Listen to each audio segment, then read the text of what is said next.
حضور اقدس صلی اللہ علیہ وسلم کا ارشاد ہے کہ عرش کے سامنے نور کا ایک ستون ہے، جب کوئی شخص لا الہ الا اللہ کہتا ہے تو وہ ستون ہلنے لگتا ہے۔ اللہ کا ارشاد ہوتا ہے کہ ٹھہر جا۔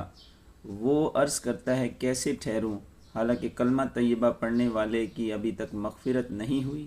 ارشاد ہوتا ہے کہ اچھا میں نے اس کی مغفرت کر دی تو وہ ستون ٹھہر جاتا ہے۔ فائدے میں شیخ الحدیث رحمۃ اللہ لکھتے ہیں، محدثین حضرات رحمۃ اللہ علیہ کو اس روایت میں کلام ہے، لیکن علامہ سیوطی رحمۃ اللہ علیہ نے لکھا ہے کہ یہ روایت کئی طریقوں سے مختلف الفاظ سے نقل کی گئی ہے۔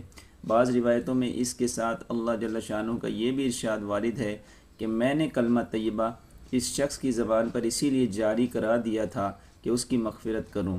کس قدر لطف و کرم ہے اللہ کا کہ خود ہی توفیق عطا فرماتے ہیں اور پھر خود ہی اس لطف کی تکمیل میں مغفرت فرماتے ہیں۔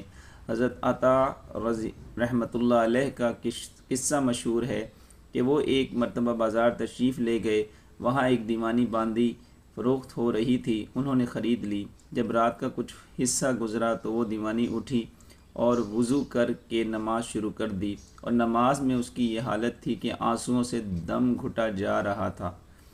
اس کے بعد اس نے کہا، اے میرے معبود، آپ کو مجھ سے محبت رکھنے کی قسم مجھ پر رحم فرما دیجئے۔ عطا رحمۃ اللہ علیہ نے یہ سن کر فرمایا کہ لونڈی، یوں کہہ اے اللہ مجھے آپ سے محبت رکھنے کی قسم۔ یہ سن کر اس کو غصہ آیا اور کہنے لگی، اس کے حق کی قسم، اگر اس کو مجھ سے محبت نہ ہوتی تو تمہیں یوں میٹھی نیند نہ سلاتا اور مجھے یوں کھڑا نہ کرتا۔ اس کے بعد اس نے یہ اشعار پڑھے۔ ترجمہ: بے چینی جمع ہو رہی ہے اور دل جل رہا ہے اور صبر جدا ہو گیا اور آنسو بہہ رہے ہیں۔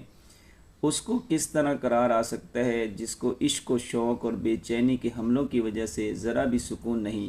اے اللہ، اگر کوئی ایسی چیز ہو سکتی ہے جس میں غم سے نجات ہو تو زندگی میں اس کو عطا فرما کر مجھ پر احسان فرما۔ اس کے بعد اس نے کہا، اے اللہ، میرا اور آپ کا معاملہ اب راز میں نہیں رہا، مجھے اٹھا لیجئے۔ یہ کہہ کر ایک چیخ ماری اور مر گئی۔ اس قسم کے اور بھی بہت سے واقعات ہیں اور کھلی ہوئی بات ہے کہ توفیق جب تک شامل حال نہ ہو کیا ہو سکتا ہے۔ اللہ تعالیٰ سے دعا ہے کہ جو کچھ پڑھا اور سنا اللہ تعالیٰ مجھے اور آپ کو اس پر عمل کرنے کی توفیق عطا فرمائے اور اس کو اپنی بارگاہ عالیہ میں قبول و منظور فرمائے اور ان باتوں کو دوسروں تک بھی پہنچانے کی توفیق عطا فرمائے۔ آمین ثم آمین۔ جزاکم اللہ خیرہ۔